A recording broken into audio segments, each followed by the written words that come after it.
Alhamdulillah, wassalatu wassalamu ala Rasulillah Sayyidina wa maulana Muhammad ibni Abdillah wa ala alihi wa sahbihi wa man tabi'ahu wa mawala. Asyhadu an la ilaha illallah wahdahu la syarika lah wa asyhadu anna sayyidana Muhammadan abduhu wa rasuluhu la nabiyya ba'dah. Allahumma salli ala sayyidina Muhammadin nabiyil ummi wa ala alihi wa sahbihi wa barik wa sallim. Guru kita, ustaz kita, ulama kita, habaib kita yang kita hormati, semua jamaah yang menyaksikan program ini dalam keadaan lindungan Allah Subhanahu wa taala. Amin ya rabbal alamin. Semua orang mengetahui bahwa Tuhan itu ada. Bahkan orang yang tidak bertuhan sekalipun dalam lubuk hatinya yang paling kecil berkata bahwa Tuhan itu ada. Seorang mulhid, ateis, tidak bertuhan, berjumpa dengan Imam Abu Hanifah, Imam Hanafi, meninggal tahun 150 Hijrah, menentang Imam Hanafi. Aku tidak percaya kalau Tuhan itu ada.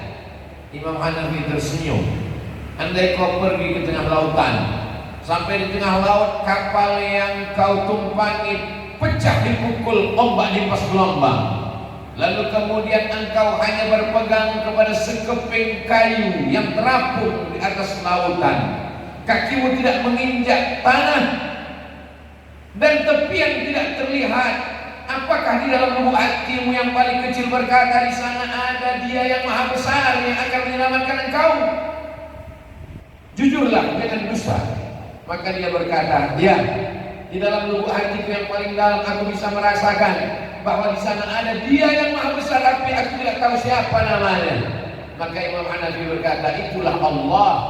Memang putra manusia mengakui bahwa Allah itu ada, hanya saja dia tidak tahu siapa namanya.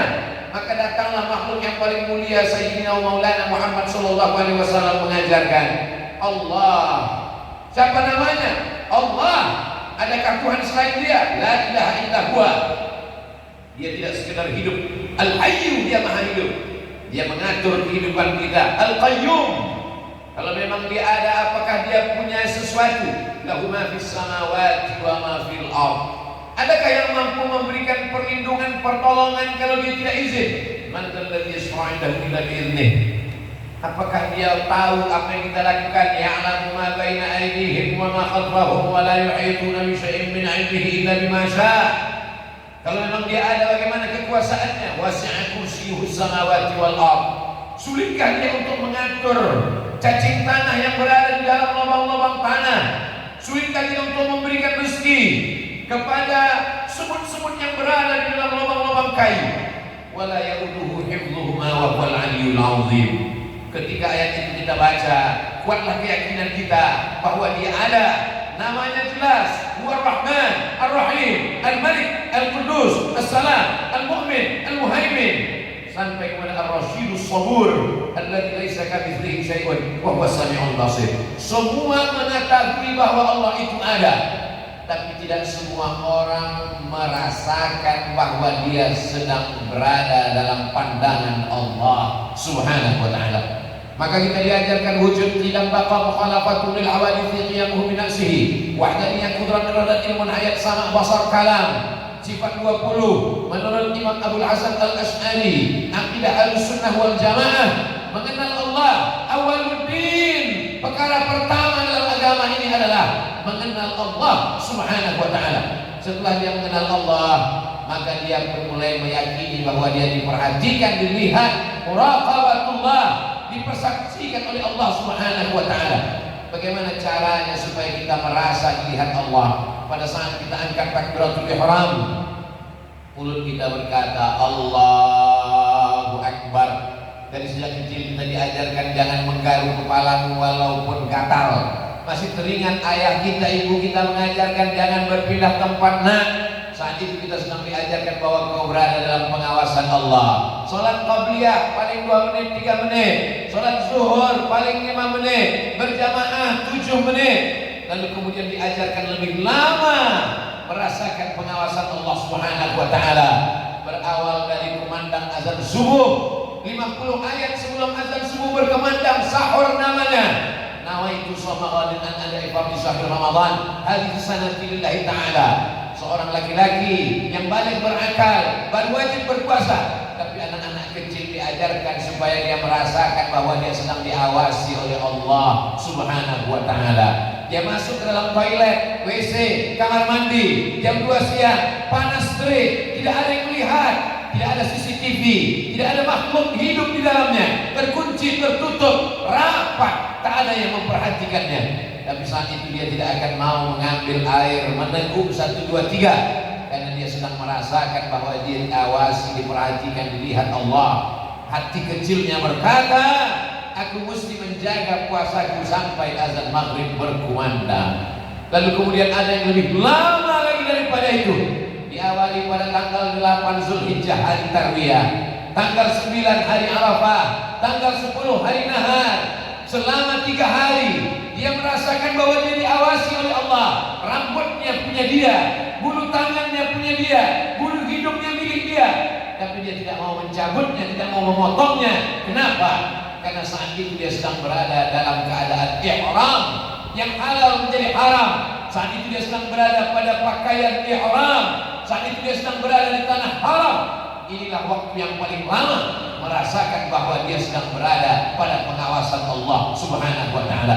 Kalaulah orang pergi haji dan umrah itu tidak memahami filosofi yang ada, dia hanya berputar-putar, berlari antara bukit Safa dan Marwah. Kalaulah orang yang sholat itu tidak mengerti hakikat sholat, hanya tegak ruku dan sujud. Kalaulah orang yang berpuasa itu tidak mengerti apa target dari puasa, hanya menahan makan dan minum. Tujuan dari semua ibadah adalah merasakan kebersamaan dengan Allah Subhanahu wa ta'ala. Ada yang lebih tinggi daripada Islam, iman. Ada yang lebih tinggi daripada iman, ihsan. Apa itu ihsan? Anta'budallaha ka'annaka tarah. Kau sembah Allah seakan-akan kau melihat Allah. La tudrikul absaru, tapi kau tidak bisa melihat Allah. Kalau kau tidak bisa melihat Allah, fa innahu yarak, maka sesungguhnya Allah yang mengawasi engkau. Kalau kau takut berbuat dosa karena atasanmu akan keluar kota.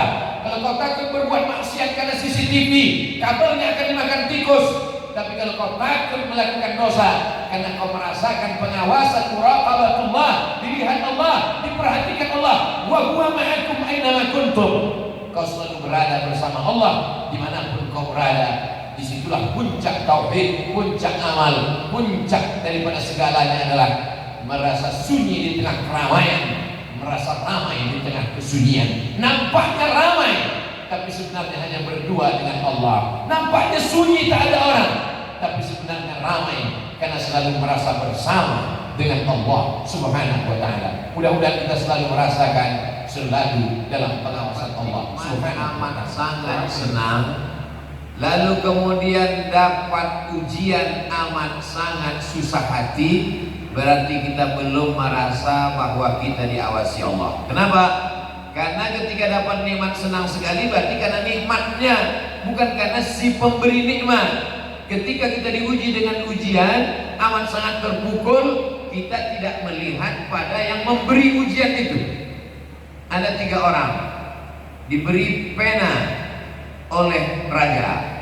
Orang pertama berkata, alhamdulillah saya diberi pena sehingga saya bisa menulis. Orang kedua berkata, masa iya raja cuma ngasih pena, kasih emas, kenapa tidak kasih kuda, kenapa tidak kasih kereta kencana, ini kan raja. Orang ketiga berkata, aku tidak melihat penanya, tapi aku melihat siapa yang memberikannya. Makanya para nabi-nabi itu tidak pernah mengeluh kepada Allah. Mengeluhkan Nabi Musa alaihissalam tidak. Mengeluhkan Nabi Yunus ditelan ikan dalam 3 kegelapan. Gelapnya perut ikan, gelapnya tengah malam, gelapnya lautan. Tapi dia tidak mengeluh. Apa yang dia katakan dalam perut ikan itu? La ilaha illa anta subhanak inni kuntu minadh dhalimin. Ketika kita merasakan diperhatikan Allah, tak ada beda antara cacian dan makian.